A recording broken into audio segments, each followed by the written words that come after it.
I attack the orc with my sword. I swing my sword at the orc. Like, what does that look like? How do I make that, like, and how do I narrate that? And just be able to take it from, okay, I attack the darkness. Like, okay, you raise, if you get that reference. Classic.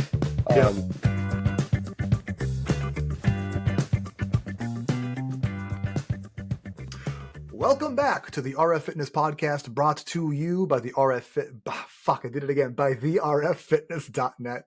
By rffitness.net, your source for online coaching built for and by busy grown-ups just like you who are on the quest for health and strength in everyday life. This is the second podcast I recorded today. It's okay. I am your host, Rob Finlayson, certified older brother fitness coach and dungeon master. And today I'm here with my special guest host, Colin Harasti, certified unicorn hunter, mechanic, and mosquito hater. I also hate mosquitoes. Yes, a little context. I actually have a unicorn hunting license from, I believe, the Great Lakes State University, and it's an actual, like, you have to apply for it and receive it. Yeah, I'm gonna put it on my resume actually. It's an actual, it's like certified from a college, so there you go. That's from the Great Lakes State University. Sure, yeah. Where is that located?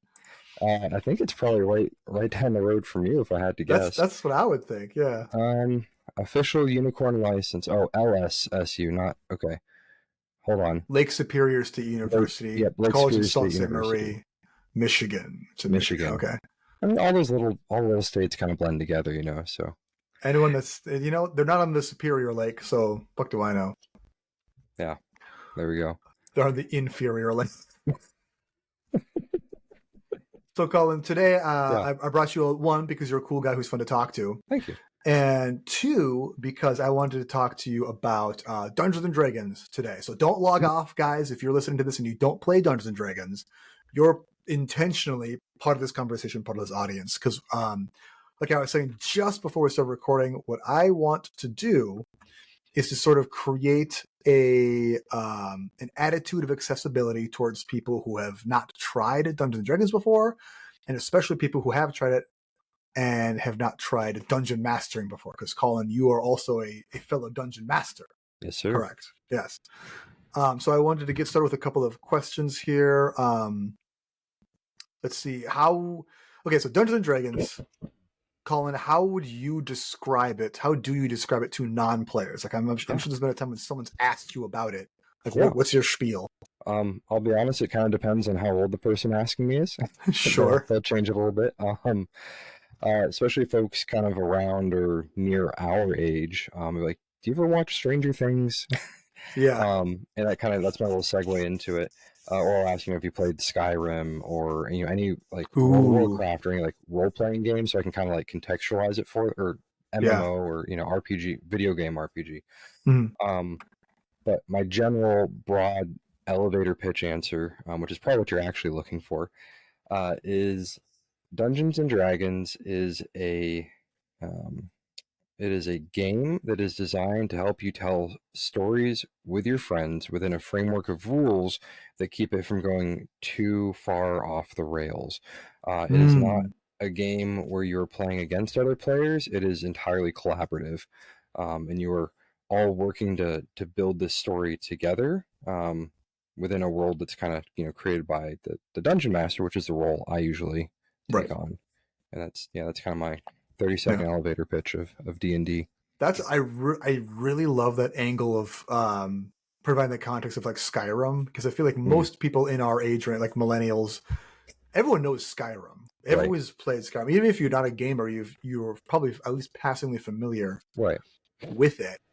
It's such a standby. So if you said it kind of depends on the age of the person. Do you have a different explanation for someone who's like much older or much younger than us, like a kid? Yeah, much older is a little bit more interesting because there's still a lot of people that remember the satanic panic of the 80s. Yes. Which I was not personally around for, but doesn't mean I'm not familiar with the time frame, I suppose, the context. And usually I'm like, hey, it's not worshiping demons or anything like that. Like, you are just telling really absurd stories with your friends, and by absurd I mean Monty Python and the Holy Grail, or like Spaceballs and the goal is Lord of the Rings and all these like high fantasy things, but really what you get Yeah. is more of a Mel Brooks movie with some fantasy flavoring.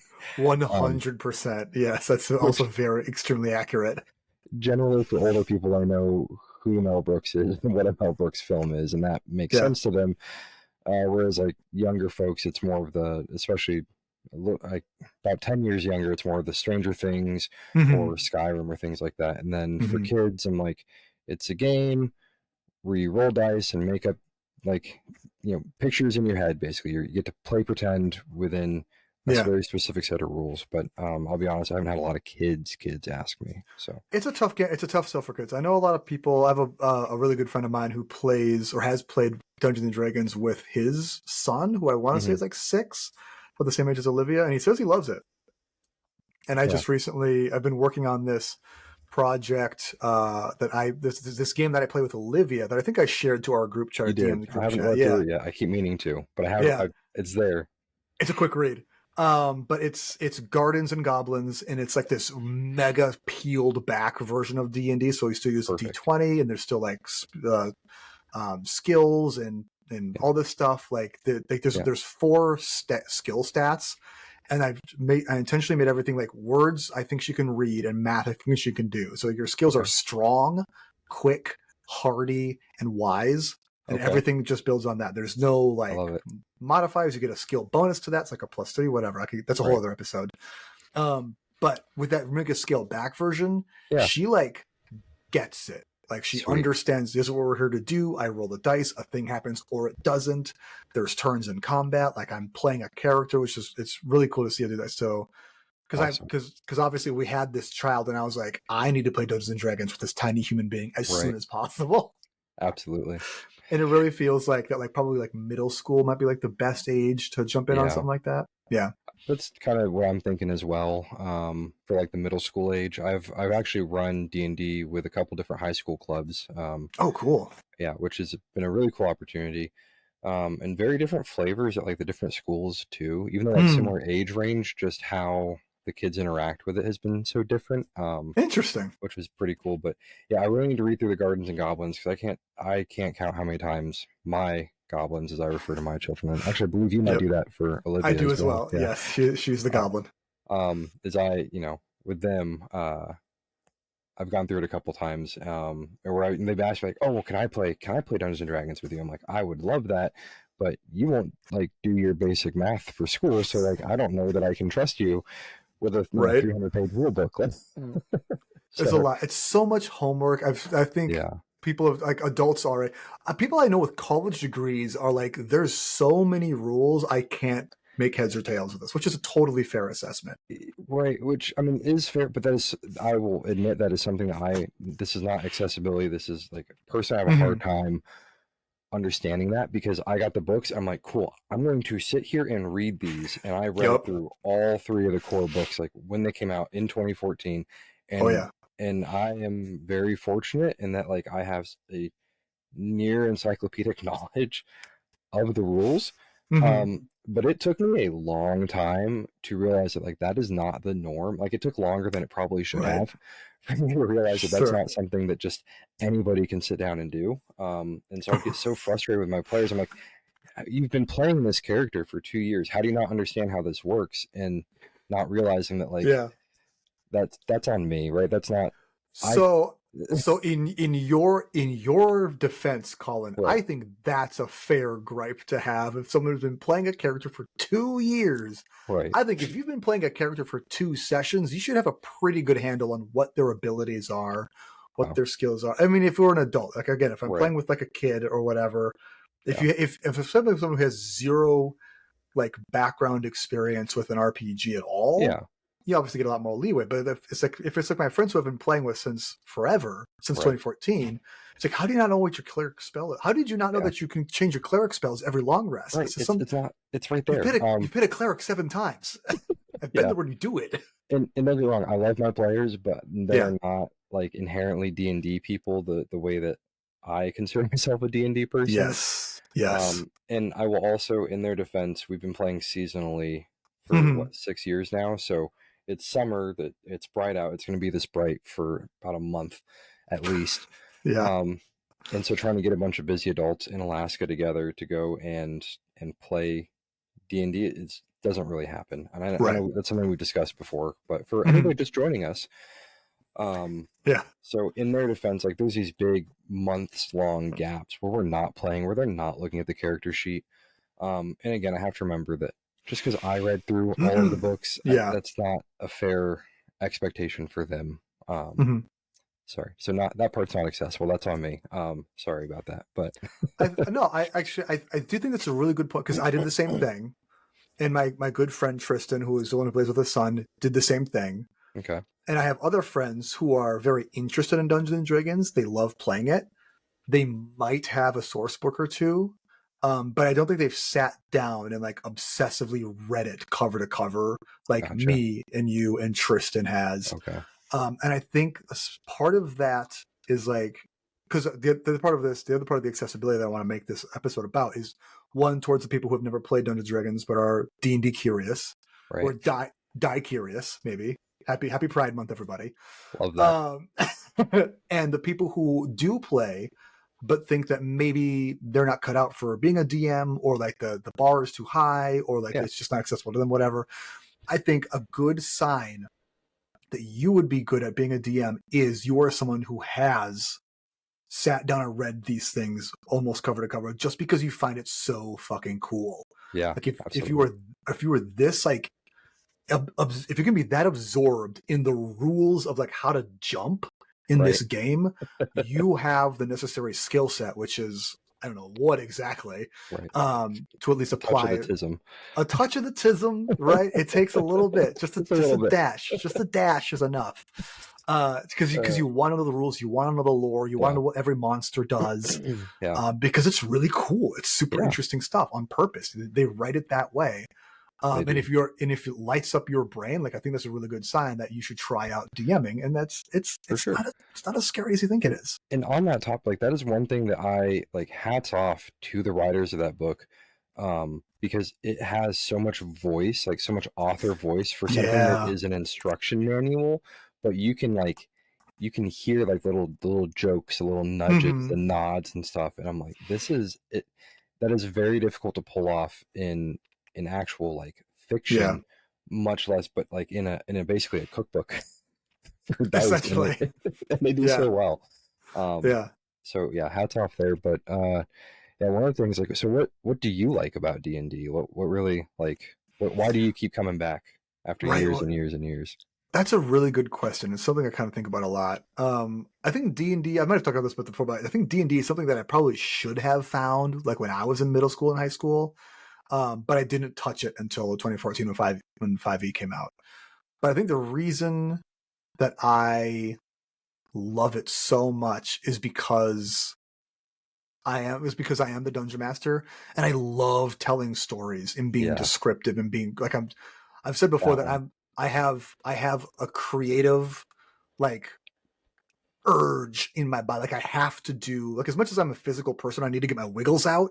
My Right. brain has to get its wiggles out. Yeah. And a lot of that is through like creative writing and this sort of very creative play and tactical combat and all this stuff. And like it just scratches so many brain itches that Yes. I get, on a really All the regular brain basis. wiggles. All the brain wiggles, man. Like I took like a year off of playing and leading Dungeons and Dragons Oof. last year in 2024 because I got really burnt out on it in 2023 and Yeah. 2024 2023. So last year 24, I took a year off. I played a lot of Cairn, did some other stuff. And this year I was like, I got that itch again, man. I got that itch. Yeah. I got to roll some high number D20s. Got to play some Dungeons and Dragons, man.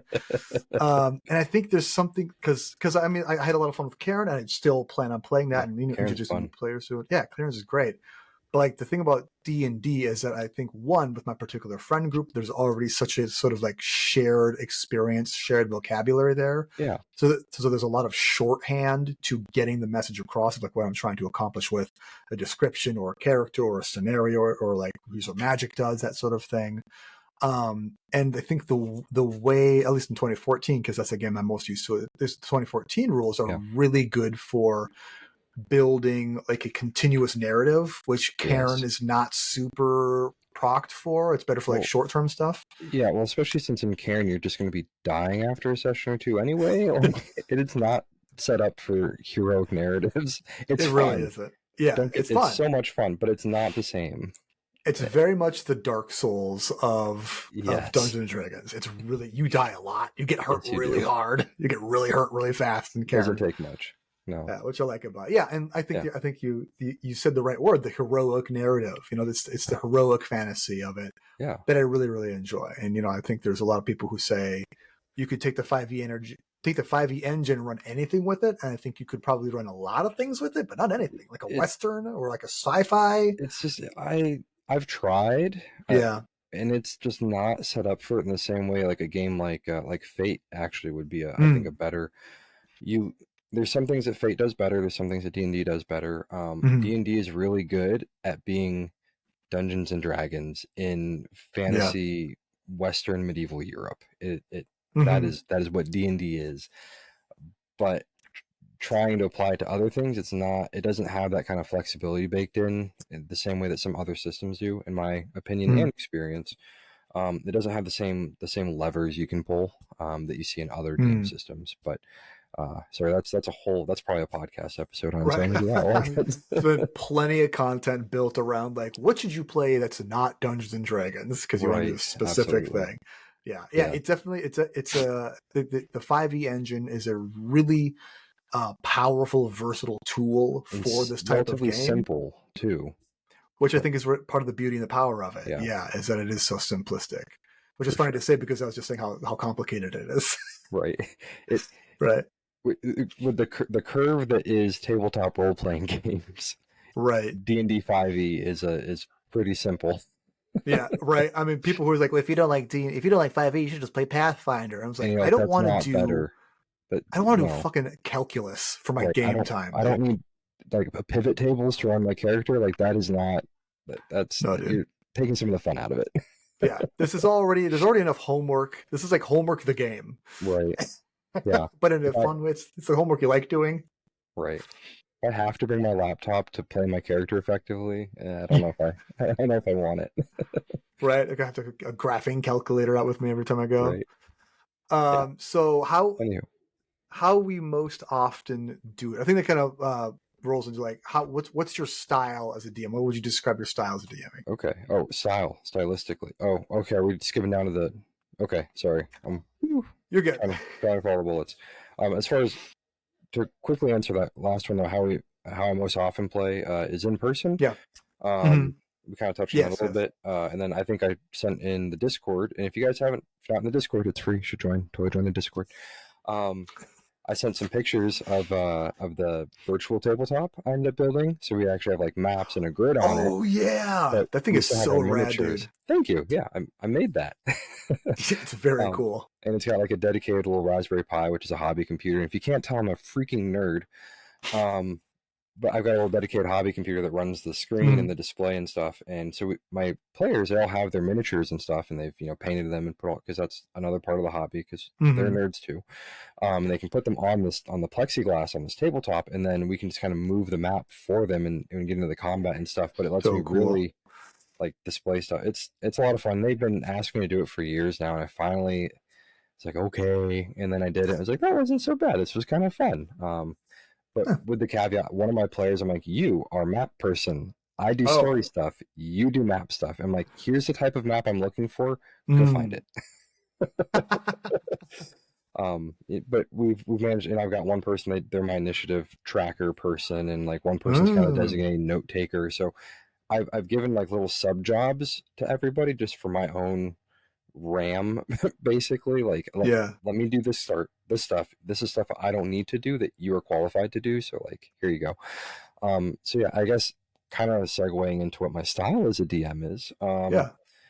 is I have kind of boiled down what I see my role as, and that's Mm-hmm. to tell this narrative and to keep the story moving, um, while also making sure that every player and character gets a spotlight Yeah. on them, right? Because like if I have one character who is a werewolf hunter, like that's her whole shtick is Mm-hmm. she was raised by werewolf hunters. She hunts werewolves. That's her thing.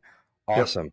I have another character at the table, same table, that is the Bride of Frankenstein. That's like screw, or, screw that and ran away Oh. in this on the same table, right? So sometimes we have to go and kill werewolves. That's part of the narrative, and that's fun, and that's kind of like my overarching story. But like, there's also Mhm. this subplot going on with Dr. Frankenstein. What does that look like, and how does that play in here? And Yeah. we've got, I mean, it's all over the place. But that's part of that is managing the characters, and then arguably more importantly, is managing the people. I know we talked about this last episode. So if you guys go back a Yeah. couple weeks, check it out. It's got Check my it name out. on it. Just But username Colin. yeah, it's super easy. It's great.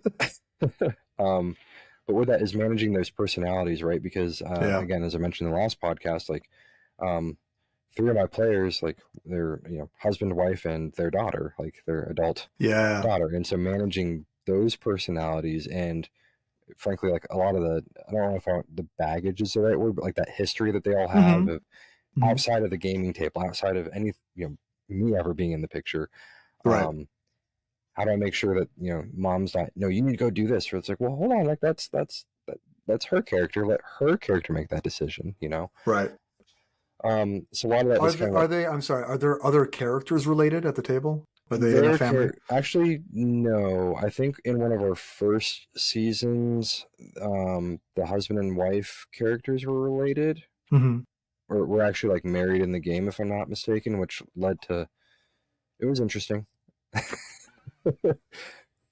I feel like I'm getting a peek behind closed doors that I shouldn't be getting at this Right, could table we? right Yeah, now. like guys, this is not maybe not the time. No, it wasn't Dude, too I bad. went to way back when I used to go to the very occasional Adventurers League games at my local Mm, game store at yeah. Lodestone. And there was this couple who I played with a couple of times, and they were married, but in game they played a pair of dwarves who were brother and sister, Oh, and that was weird. that's interesting. That was weird for all the reasons you think is weird. Yikes! And I happen to have a pretty active imagination. That's part of why I like D&D. So Yeah, luckily it was still an AL game, so things were mostly PG-13. But it's just like, that's oh good. man, Still, this is not the cadence I have with my younger sister. right? Imagine Yeah. that. Hmm. And then kind of to polish that off for the style bit. I'm sorry. I'm just Yeah. trying to stick to the. I'm trying. I We have got an you, man. outline. I got you. We have an outline. um, is and we discussed this last time as well. I tend to be that near encyclopedic knowledge of the rules. It's very okay. Hmm. These are the rules, and again, I think we touched on it a little bit last time. Is in my earlier time as a DM, I was very fast and loose with the rules. I'm like, that'd be super cool. You can do that, and then not having, and then it's like, well, you said you could do that last time, and I was like, but it's broken. Everything's broken. So I think having that Yeah. conversation, like, hey, we're gonna try this, or we're gonna do it this way this time because it makes sense in this context. But this is not going to be something that you can expect to happen every time. We're not going to, Hmm. like, this is cool, and I'm going to do it this time because it's cool. But if you do it every time, it's no longer cool. And I think that's something you kind of brought up Yeah. last time as well. Hmm. Hmm. So that is something that I admire about your games, though. You're much better about the rule of cool. Where as I'm like, nope, the rules do not allow you to do that. You're like, well, this is how we could kind of swing that. Like, let's Yeah. try it. Hmm. Which I think you're a lot better at than I am in that particular regard. But every once in a while, I'm like, what would Coach do? That's Yeah. actually shown through in some of my last couple sessions. Actually, with the example Nice. I used um, last podcast Hmm. was the coup de grace. I'm like, well, I feel like Coach would allow this, and I'm like, okay, here's the thing. This is cool this time, Yeah. and here's why it's cool. Here's why it makes sense. We're not gonna do it every time, and go from there. So They'll get used to it. Yeah. yeah, yeah, That's great.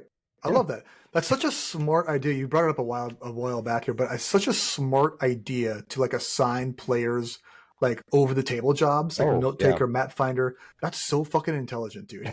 It's like, why don't I make my players do some of this work? It's just for my sanity, if nothing, literally 100%. nothing else, dude. Yeah. And honestly, I will shout out to the Air National Guard for teaching me how to do that. Right, like Mm. I don't need to do everything myself. And I'm allowed to delegate, and Hmm. sometimes I can get a lot more done if I delegate. I don't need another like fully qualified electrician. Sometimes I just need somebody that will flip the switch on the other end of the airplane for me. You know what I mean? Like, Sure. I don't have to go back and forth. I can just be like, hey, you flip this switch when I tell you to. Okay, we'll do. You know what I mean? But I can do it Yeah. so much quicker doing it that way, you know. So Yeah. um, having kind of been armed with that, like, oh no, it's okay for me to have other people do the things, and then it just kind of Yeah. felt more natural going to that. Like at the table, I'm like, you get to do initiative, you get to find the miniatures for the bad guys, you get to pick a map out. Like, Hmm. while I collect my thoughts and do the narrative bit, and that you guys can't see behind the curtain, you know. Yeah. There's a Um, lot that goes on behind the curtain. yes, there Um, is. I feel like I want to do a little bit of time travel here and maybe Sure. look back. This is on the outline, so I apologize. But I want to talk about like where we are now as DMs versus Oh, where we were when we first started. oh dear. And right. And like, cause like, it's like, cause I remember when I first started DMing, it was a mess. I was very much like, I don't know the rules. I'm going to try and make them up as I go. Right. That of course, blows up in your Spirals. face. Yeah. I've pretty much only ever run homebrew stuff. And so I remember very, very clearly my early stuff, my early campaigns was like, Rob, had this story I want to be telling. Yeah. And like, I have to like power, like no power steering in the car, wrench Right. my players down this. So it's just very railroady. Yeah. And that just wasn't fun for anyone because I feel like I had this, it's just this thing It's I too think, rigid.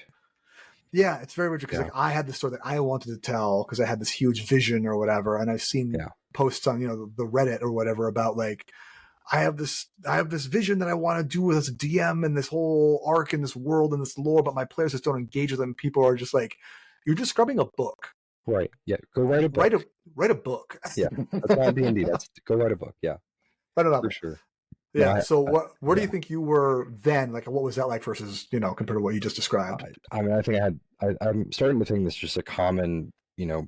newbie DM foible is that, Hmm. the railroading for sure. Hmm. God, I spent way too much time preparing for all the wrong content. It was so bad.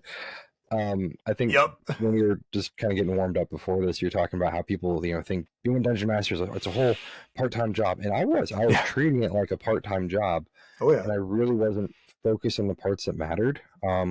Mm. I was trying to write Mass Effect with the story and all the codex and all the stuff that they're not going to interact with, they're not engaging with, and why I shouldn't expect them to necessarily. Um, Right.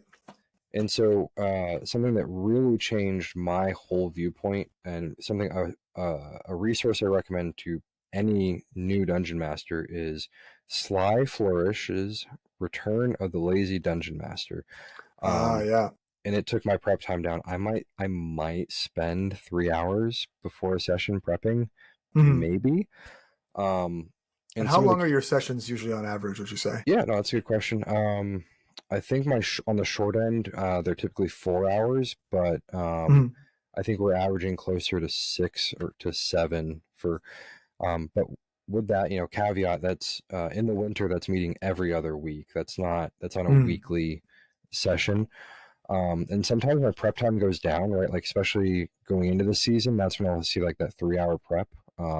Sure. For that first session around Halloween. And I do try to pull out a lot of the stops for the Halloween session because Hmm. I got a lot of people during the spooky season and we're trying to get back in the swing of things. And it tends to be okay, this is a one shot. We can use the same characters because I need you guys to remember where everything is on your sheet. But like, this is Yes. not canon. This isn't part of the story. This is just us having fun. Oh, fun. Okay, That's a good idea. thank you. A little refresher, Yeah. previously on, kind of come back into the season with a bang. Hmm. Like, okay, cool. Now you guys know what you're doing.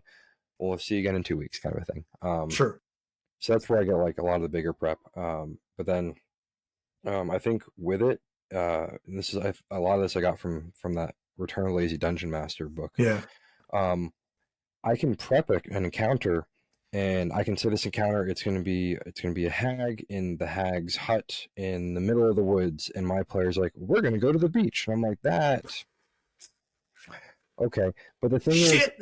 right, my players don't know that hag that came out of the ocean cave was supposed to be in a hut in the woods. It doesn't exist until they, Yeah. to steal from computer games, like until it's rendered into the world. They don't Sure. know. Like if I Yeah. build the evil lich's castle, it doesn't have to be on top of the tallest mountain in the world. It can be at this, Right. wherever I need it to be, I can move it. And so really it's more prepping these pieces, right? These Hmm. story beats I think you've talked about a little bit as well, or Hmm. probably more than a little bit. What are Yeah. these key points I want to hit? And they don't have to be they're not tied to a specific location. There's not really the same need for continuity that you would have with a TV show or a movie or a book. Mm, Like, as long as I can finagle it to make sense with where right. we're at, then, Yeah.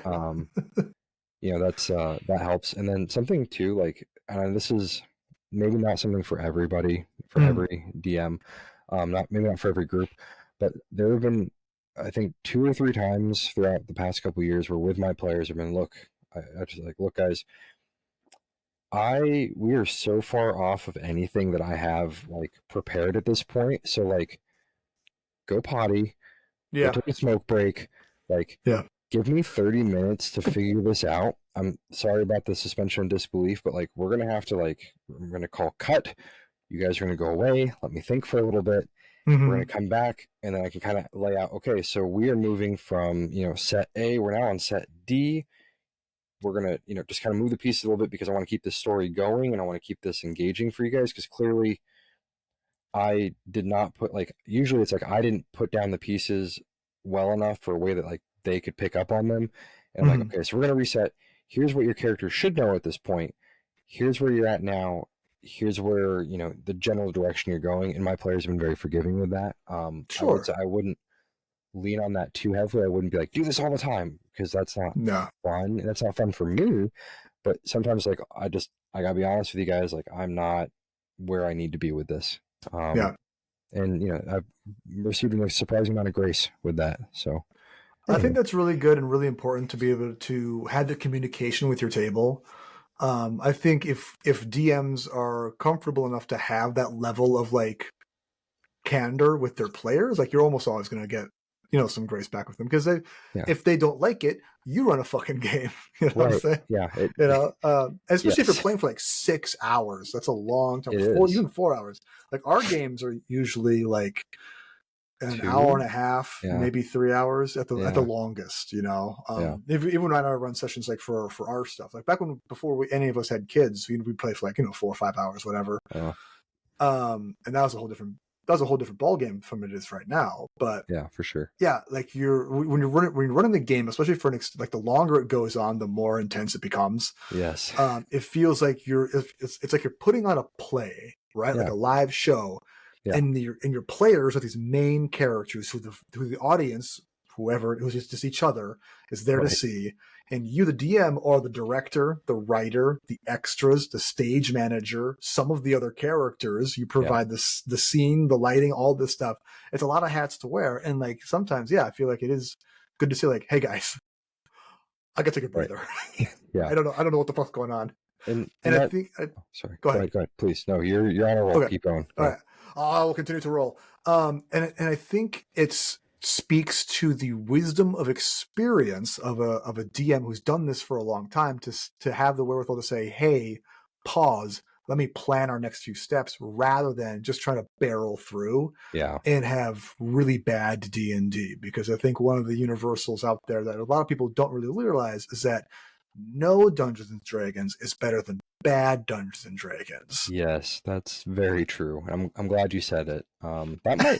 That might fall. I don't know if you feel like it does, but that might fall under your hot take as a DM. I could say that's Um, a hot take. Yeah, I could, yeah, that might be. It's a little little war, controversial. a little Yeah. controversial. Yeah. And something that like I neglected to mention is that I will, as we're playing, like after we complete a story beat, I'm like, okay, this is a good time to go get refreshments. This is a good time to Hmm. like, and sometimes even if it's not like a, hey, I need to reset everything, it's like, okay, I'm going to go potty. Let's take 15 minutes. Like, because I can only do so much of this, right? Like, and, Yes. I've Yes. been smelling this delicious food cooking, and while you guys have been stuffing your faces when it wasn't your turn, it's always my turn. So I Yes. need to eat now. God, it's always my turn. I feel Yeah. that so deep in my bones, dude. Are we still talking about D&D? Right? Yeah. Let's say how you do one thing is how you do everything, right, Colin? Yeah. We've Oh, talked yeah. about that already. That's a good episode. I recommend it. Yeah. Thank you. Thank you. Yeah. No, thank you. Do you have a DMing hot take? I'm sure we could come up with a whole list of them. I honestly like just read your fucking character sheet. Know where your is God, on it. come on, Like come on, guys. as a player, like just show up knowing what's on there and where to look, Hmm. right? Like you don't have to have it memorized, but when it's constantly like, yes, it's on the left hand column, 3 boxes down, like that is not in my job description after your first 2 or 3 sessions, Yeah. period dot. Like I should not know your character sheet better than you. Um, Yes. And and spoiler it's alert, I won't. well, the problem is sometimes I do, and I'm Oh. like, okay, I'm like, all right, let's make a perception check. Where do we find the perception check on your sheet? And it's like I know it's a +3, but like I need them to know it's a +3. Yes. And Yes. it's Oh my Lord. anyway. I think that's just fucking like I put a lot of I don't okay not as much time as I used to, but I do spend Hmm. actual real time in my real life planning this out. Yeah. Like show up ready to engage with it. Like that's Oh I don't yeah. think like ready and able to engage with it. No, That's my no matter how much time you as a DM, no matter how much time you're able to shave down in your prep, you are spending way more time prepping that session than your players are. yeah. Even combined. Yes, that's They accurate. you say that's where we'll end for the night, and their brain shuts off Dungeons and Right, Dragons they're mode done. until you say, let's roll dice, and then the curtain goes up on their brain for that Yeah, box in their head. But for DMs, it's like that box all is the always time, open. I'm all always the thinking. I time. think that's probably something that I really that's like the I guess you'd call it the passive bonus, the passive benefit of Dungeons and Dragons has been for me is that when my mind wanders or just needs something to be thinking about because I have D&D. ADHD, it's D&D. Yeah, I'm thinking because like so many times I'll just be like sitting like staring out the window, spacing out, and Olivia is like, "How do you do that? Like, what are you doing? What are you looking at? What are you thinking about? You're not doing anything." D&D. I'm like, I'm thinking about D&D. I Yeah, usually say something like, "I'm thinking about swords, right. Ninjas. Man, ninjas." I mentioned it in my workout today. Mhm. I don't know if you've read the comments or not. I But I just haven't. Oh, all good. It's all good. I just recently rewatched Conan the Barbarian, 1982 classic, hell yeah, dude! and God, what a film! I think it's the first time I've watched it since like becoming a DM, like putting that mantle on, and I'm like, oh, Ooh yeah, I'm like, it's everything in me not to like sit here and take notes and be like, oh, okay, and then okay, and, and part of it hmm too is like it's hard to watch like action movies, action films. Where like, oh, okay, well that's an athletics check. Oh, right there, that's a yes, yeah, because so much of it is how do I translate the dice rolls into narrative, um, hmm which is a big part of it. Actually, there's another book I can recommend in that regard, but that's anyway. Um, Is it Conan the Barbarian? what? No, no, unfortunately, that is on my to be read list. But no, there's on the use of medieval weaponry by Eric Lowe. Oh, Um, really, like if you haven't read it, I highly recommend it. It basically okay. takes like all the fencing manuals that like HEMA type people Oh use, yeah. and it takes it from fencing manual and HEMA to okay, well, what does this look like for you? And like the author calls out dungeon masters like, look, if you're Oh really? reading and like in the intro, it's like if you're reading this book, you are a sword nerd. That's okay. Here's here's how I translate that because he was like when I was Yeah. playing D&D, I'm like how do I narrate something besides okay, I attack the Hmm. orc with my sword, I swing my sword at the orc. Like, what does Yeah. that look like? How do I make that hmm like, and how do I narrate that? And what that Yeah, did for that's me, huge. like that book, just being able to take it from, okay, I attack the darkness, like, okay, you raise, if you get that reference, Classic. Yep. um, you raise your sword overhead, you feint with the right, and then you whip around and hit with the back side of the sword, and you're like, whoa, you know, Yeah. but like that's what the whole book is about is like here's what these hmm fencing manuals like here's what that looks like here's how you can narrate that Yeah. and I think it was like $4 on Kindle and I Oh think I read damn. it in like 2 or 3 hours and it was well worth it so yeah What's it called again? The Use of Medieval Weaponry by Eric Lowe Lowe like the hardware store. Okay. Yeah, highly recommend. I'm um gonna write that down. So I'm I don't gonna. know how we got on that topic but That's fine because that does actually lead me into something else I want to talk about. Is like I feel like one of the questions that people who are any kind of creative, a yeah. musical artist or a painter or whatever, the question or a writer, which I think is very close to being a dungeon master. One of the questions you get asked a lot is, where do you get your ideas, or where do you get your inspiration from? But what I want to Yes. talk about is everything, all of it is Yes. what informs your dungeon master style. Because you're talking about like, I raise my sword and attack this guy versus do a number 4 block and you flip the Right. Zweihander around to do this. What Yeah. informs the way you describe things? What informs the descriptions that you give to things in your world? Yeah. So I'm going to pull up a statistic here on my phone, Do it. because as I think we've discussed a little bit, I tend to be a little more Kind on of a the nerd. analytical side. I like Yeah. hard numbers. Mm-hmm. And I think this one is going to really qualify my answer. Okay. Yeah. So I'm on my Audible account right now, and I'm looking at Okay. my total time spent listening on my Audible account. Mm. Yes. So as far as informing my descriptions and my styles and how do I build this, I listen to a lot of sci-fi and a lot of fantasy, which I know is a huge shock to anyone listening up to this point. Right. And I have a total time spent listening of 26 months, 18 Holy days, shit. 14 hours, and 37 minutes. I don't know how we Incredible. can, yeah, Oh, perfectly. That's right on, yeah, bud. that's That's awesome. so if you want to know what informs that, it's books, lots Yeah. and lots of books. Yeah. That's not counting what I've read on my Kindle or in actual physical copies or watching movies. But Yeah. the thing is it's like a shopping cart of Mm-hmm. inspiration. It's like, oh, I really like this scene in Conan where he break accent, like he's running from the wolves and he falls into like the temple tomb thing and he Oh, finds yeah. a sword. Like, cool, love that. Taking notes for that. I can take that little bit Mm-hmm. out.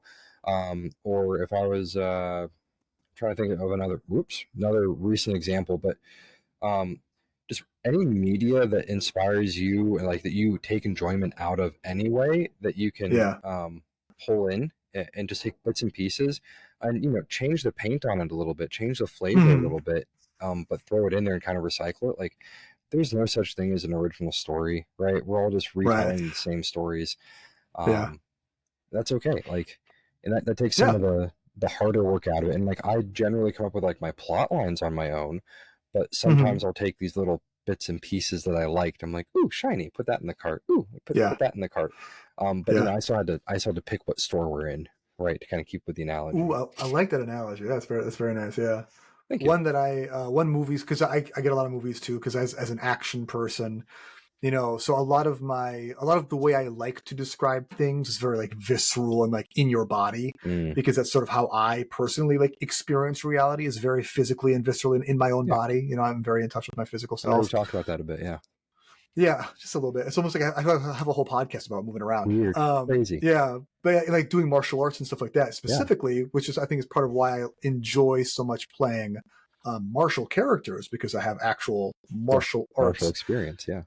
So I can think about. I forget where it was, but someone was talking. We were talking in some chat somewhere about like magic users and martial classes, and like obviously I was making the argument that all magic users are cheaters and Right. martial users are the only pure-hearted folks in the entire good world. Yeah. But someone said something to the effect of like, I just can't imagine a fighter or a ranger like pushing beyond their normal limits to be able to pull off some of this stuff, whereas magic, that's kind of built into what the system is, and that I feel right. Yeah. Okay. All I right. was like, Wait. that's kind of what the whole thing is about. That's literally Right. what my job is. Anyways, Yeah. but that also I think sort of deals with some of the gripes I've had as a DM with some of the rules about how certain things work in Dungeons and Dragons, like grappling or jumping or something like this. Yeah. Like, it's very clear the people who wrote this Have no clue. don't aren't athletic people. Yes. And I say this in like a kind, objective way as much as I can. Yeah. It's like, that's not how jumping, that's not what grappling is like, Right. That's not how this works, there, friend. Yeah.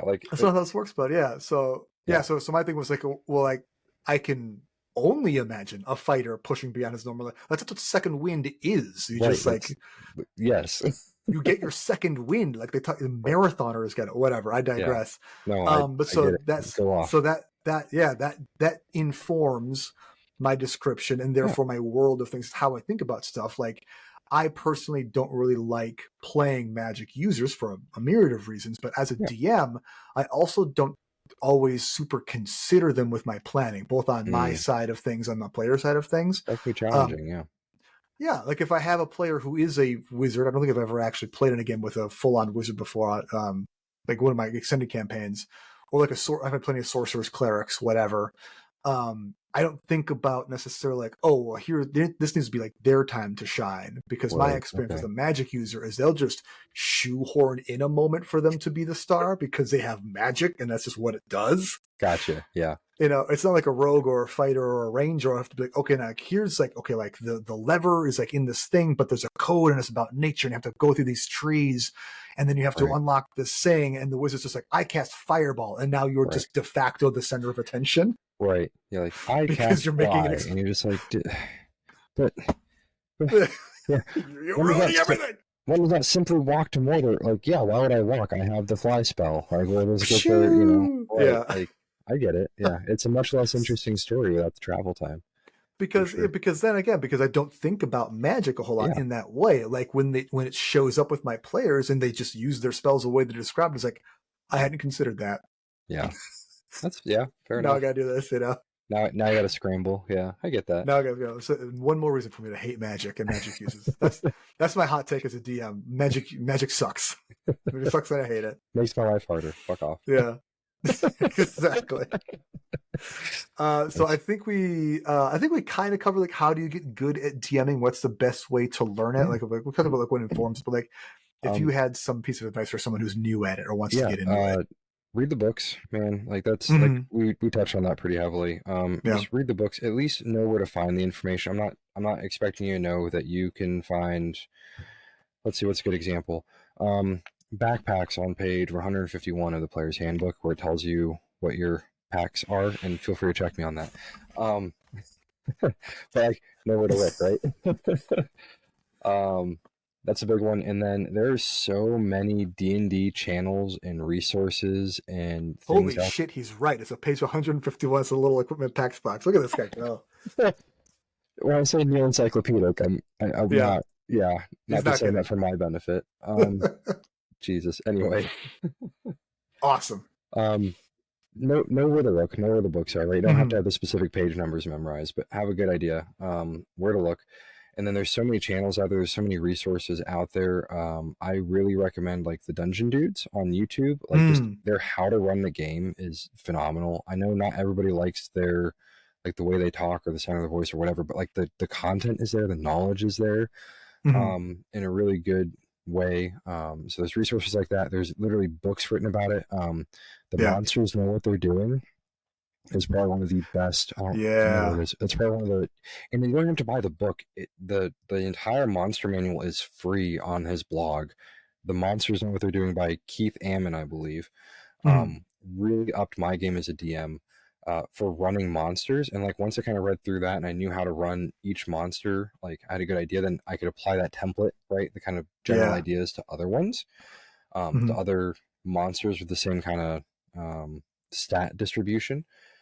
um, so highly recommend that, because what is the difference between a goblin and a kobold, right? Like why does it matter? That will Sure. tell you. And even now, having read that, I still go back and I will refresh my memory before running a session with certain Mm. creatures, just because it makes it more engaging for my players too. And then the Sly Flourish, Return of the Lazy Dungeon Master, it really helps you kind of pare down what do I actually need to focus on and how. Um, Yeah. but with that and with any other piece of advice, remember that like advice about pretty much anything, but D&D especially, is you're walking into a hardware store and you know that you Mm. need tools, and right now maybe you have a hammer but you're looking at a screw, so you need a screwdriver. But if I'm telling you go buy a socket set because clearly you need a socket set, and if you don't have a socket set in your toolbox, why bother? Why even have a toolbox? You don't need to buy sockets just because I tell you to or just because somebody else tells you to. Like, Mm. you clearly need a screwdriver, go get your screwdriver. That might look different for you than it Sure. does for me. um, Yeah. yeah, that's kind of my general advice about anything. Sorry, let me just steal that for a bit. I don't Oof, do you dude. do you have any words I of like that. wisdom there? Yeah. No, I mean, please. I think I think your advice about reading the books, knowing the knowledge, because it is, as much as I am like a loosey goosey rule of cool kind of guy, like you need to know the rules to bend them. Right. Like Yes. there have to be constraints in order for you to push against them and make it cool. Like Right. things are only cool if they don't always work. Right. Otherwise, you're just playing a fantasy. Otherwise, you're just playing Kelvin Ball. You're just playing 6-year-old stuff, Right. and that's not actually fun as much as you might think it might be. Right. Um, I think my for someone who's new to DMing or wants to get into it and hasn't yet, your advice about looking for YouTube channels is really good. I personally I haven't looked at Dungeon Dudes at all really. My DMing career really grew when I found Matt Colville. Oh, Uh, yes. Running again, So Matt good. Colville. I think there's a whole generation of DMs who like cut their teeth with Matt Colville in his videos. Yes. He's one of the Um, writers of the game, if you guys don't know that already. Like, yeah, yeah. So, he's very good really good. resource. Excellent stuff. He's got some really interesting takes and just like other media, like Dune and 2001: Space Odyssey. Too, his videos on that Oh, stuff is yeah. very interesting. We love some media literacy on this channel. Yes. So he's got a lot of that. There's actually this newer creator who just came out, I think, earlier this year called Mystic Arts. Okay. Mystic Arts DM. He's a Finnish guy. Not me taking notes or anything. Yeah, his videos are spectacular. They're so right down the pipes for what I want, and they're well produced, and he's just really nice to listen to. He's got a great accent. Cool. And I'm directly lifting a lot of the stuff that he's putting out and putting it Good. into and forward towards this West Marchers campaign Okay. that I'm going to be launching hopefully later this year in the fall. Sweet. Because I want to start running things seasonally, like you What is it? said. What is a West Marches campaign for That's the a uninitiated? really good question, Colin. I'm so glad you asked. So a West Marchers camp, because I've watched a bazillion videos on this in the past 3 weeks. West Marchers campaign is a type of Dungeons and Dragons campaign where basically the players tell the DM what's going on, what's going to happen. Normally, as you've probably surmised from our conversation, the DM does pretty much everything. Here's what you're doing, here's where you're going, here's what happens, here's what it looks like. And in West Marchers campaign, the players are given essentially a big map and said, there are things in these areas. What do you want to do? That's the Dungeons and Dragons questions. I feel like, what do you do? And the players say, and this is a game for 5 people, 10 people, 15 people, 100 people at a time, but you usually limit the actual active player table to like 4 or 5 people. And you say, I want to go to these caves in the north and explore the shipwreck that's supposedly in there. And then you Right. and 3 of your friends say, hey, DM, we want to do this adventure. When can you run that? DM says, let's do this in a week and a half, and you schedule it out, and then bing, bang, boom. DM knows what they're planning for, knows what the people want, knows what characters are going to be there, and it's just so much offload for the DM. And it's also a great way to run like a lot of smaller adventures, which I think is what I'm really gravitating towards recently. Not these big, because I ran like a big, huge, like year plus long homebrew campaign, which is awesome.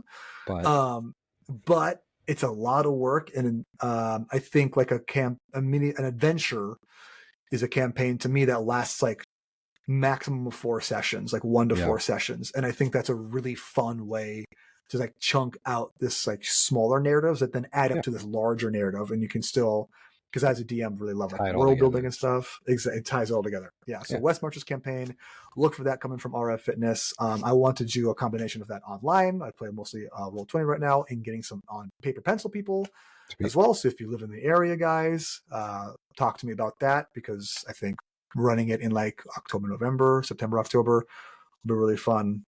Yeah. But yeah, so that's, yeah, like I say, pulling things from Mystic Arts, his YouTube channel, into my West Marchers campaign, which is coming forward. And the greatest piece of advice I have to someone who's considering dungeon mastering is to just do it. Right. Yes. Just try it out. Just do it. And it's gonna suck. That's okay. That's how we learn.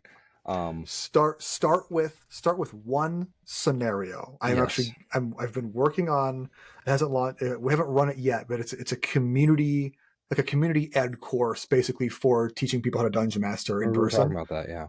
Yeah, so that didn't run this in the summer, but we're going to try and run it again in the fall. But like basically what I'm working on is like one scenario to run at a time. You have your 3 players, you have an objective for them, you have an obstacle for them, and you have a setting for them. Perfect. You can just open up Conan the Barbarian, put your finger Boom. in the middle of the page and just like write that scene for your players and There just you go. go. Yeah. Have one person play with one person at a time. Yeah. Get your best friend. Get the person who you know is going to want to play this with you. Say like, hey, Ethan, I want to try Dungeons and Dragons. Would Yeah. you want to fight a goblin over a talking pie? Right. He'll I'm probably in. see. Yes, yeah, that sounds great. And then Yeah. you can cut your teeth with that. Yeah. It's a lot of fun. It's just like, be able to laugh at yourself and don't. Yeah.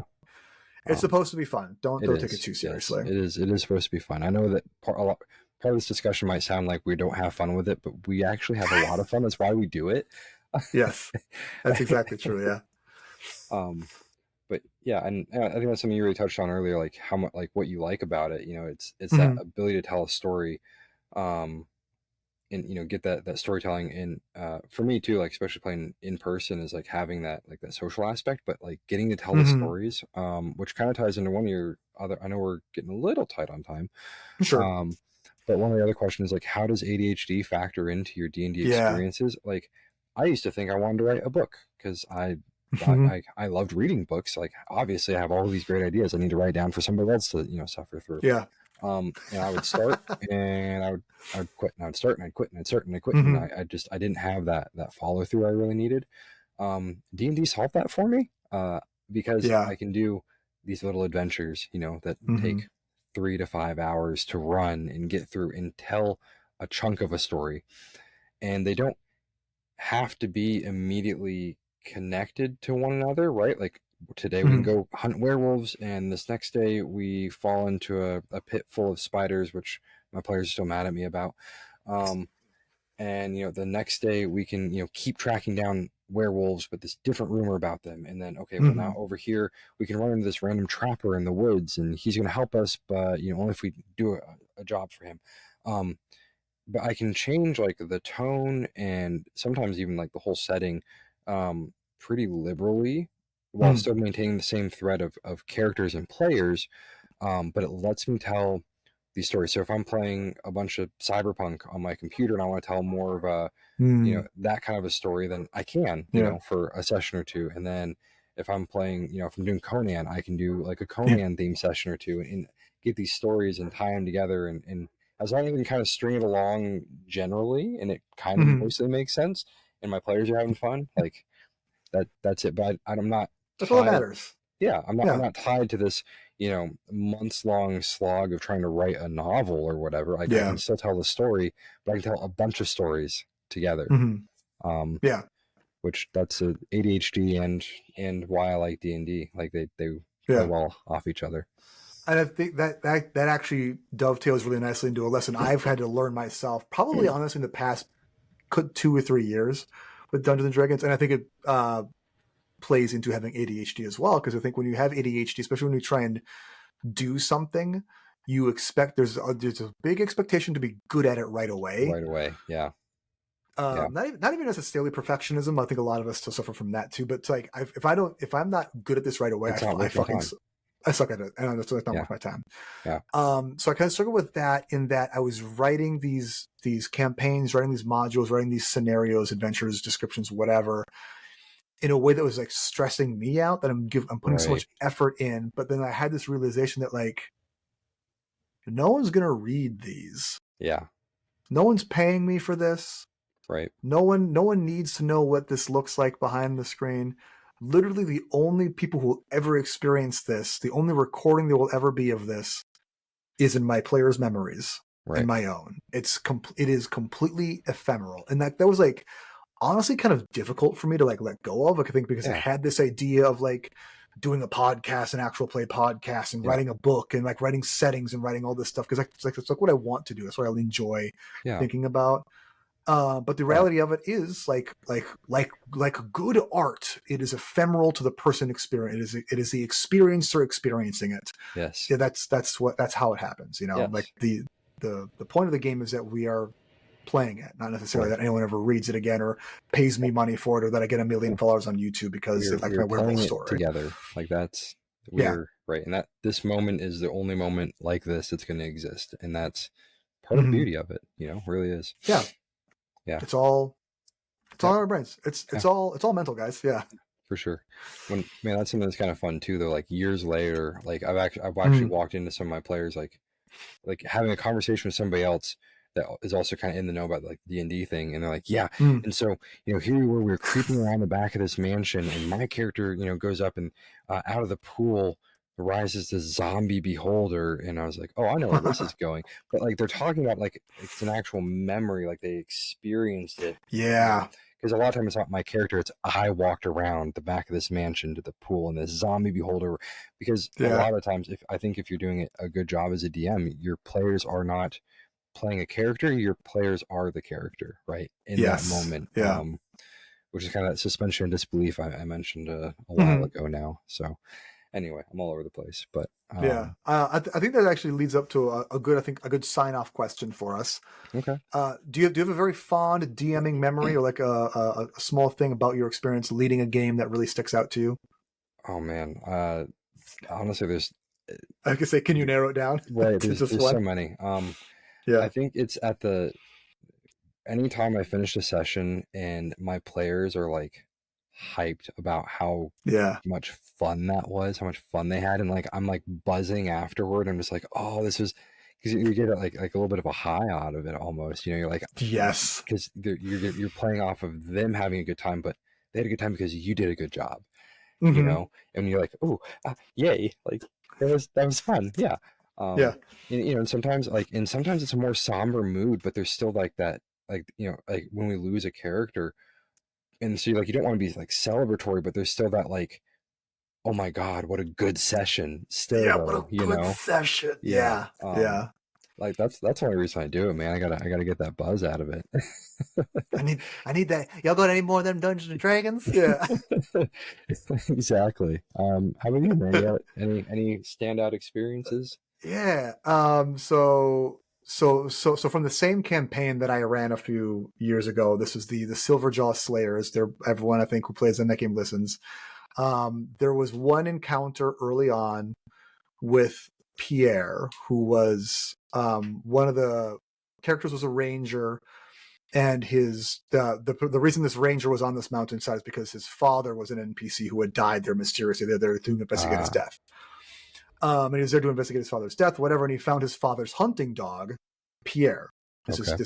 this character's childhood dog, and Pierre became this like follow along NPC. And they were like high up in these mountains, and they're about to encounter this small group of Goliaths who are like hypnotized by harpies. Oh no. Yeah, and I'm telling them like, okay, this is going to be a hard fight.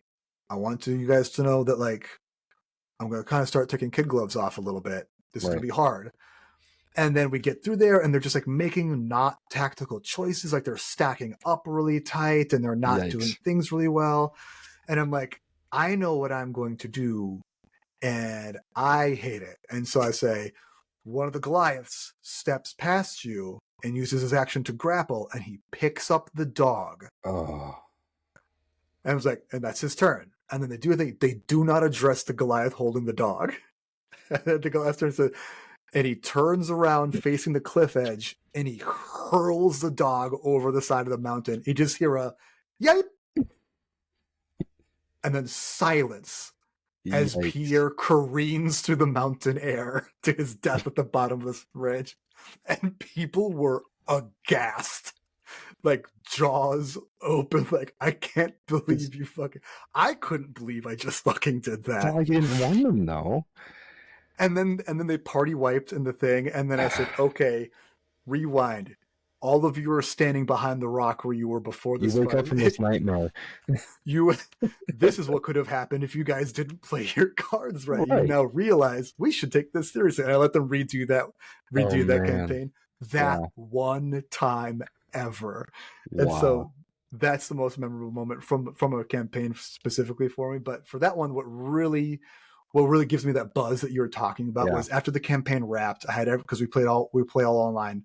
We had everyone over to my house, Okay. and I did a like a big like character epilogues. Like I kind of read off everyone's Okay. epilogue. I did a very short like RP with everyone there physically at the Cool. table, which I'd never done before, which is very cool. And then I had done a superlatives vote for them, Okay. like character who dealt the most damage, or like character who like was like the heart of the party, and like character who changed the most, character who changed the least, character who was like the protagonist. Like, if anyone's got main character syndrome in this, who's it going to Right. be? Everyone Nice. voted. I put together a poll on Google and did that. And I printed off like big sheets, like certificates, Cool. and I handed them out to people as I announced that. And Nice. everyone got one because the votes were really even for stuff. And afterwards, one of my guys, Ryan, who played that ranger whose dog died in Okay. that one thing, we were talking about it. He was like saying, like, like in high school when they give the superlatives out, I always thought they were kind of vapid and stupid, but then you started handing those certificates out, and I was like, I kind of hope I get one. Yeah. I think I Yeah. want one of those. All And I right. was like, Yeah. I want that. good. And Yeah. that was so much fun to get that rep, to get that huge closure, Yeah. that's just completely effervescent feeling of like, we did it, happy ending. Like here's Yeah. the meta closure that we get to the Right. campaign. So And that was very, very cool. and I think you're touching on something. If you, I don't want to put Mhm. words in your mouth, but like, let me know if this sounds right. But you Yeah. didn't just have characters that were engaged; you had players that were engaged and players that were Yes. bought into the story. And that there's just something that's so Mhm. fulfilling about that. Totally. And Yeah. that's one thing that like does suck. I think for actual authors is they don't. You're never gonna. You're very rarely gonna. You're not gonna be watching somebody read your book and react to it. Right. You know, Yeah. we get to do that. We could do that every week. Yeah. Even like a movie director doesn't get that, Right. if Yeah. you make a TV show, whatever. Yeah, but we as DMs get that Yeah. very distinct Yes. pleasure and privilege. Yeah. For sure. I think that's a good place to. Yeah. I think that's where we'll end our session for tonight. Yeah. Colin, thank you very much. This has been the RF Fitness Podcast. Yes, I'm available for online coaching and hybrid in-person coaching. To find out if it's right for you, you can head to rffitness.net. That's rffitness.net. Then you scroll all the way to the bottom of the page to see what kind of coaching I offer. You can do the client application and set up our free consultation call, aka the session 0. You can hit join the party to jump into our community Discord server for free. Our theme music is, as always, Funk AF by Everett Allman, distributed by YouTube Studios. Thanks for listening, guys, and as always, keep questing. Thanks, man. Yeah, man. Thank you. That was fun.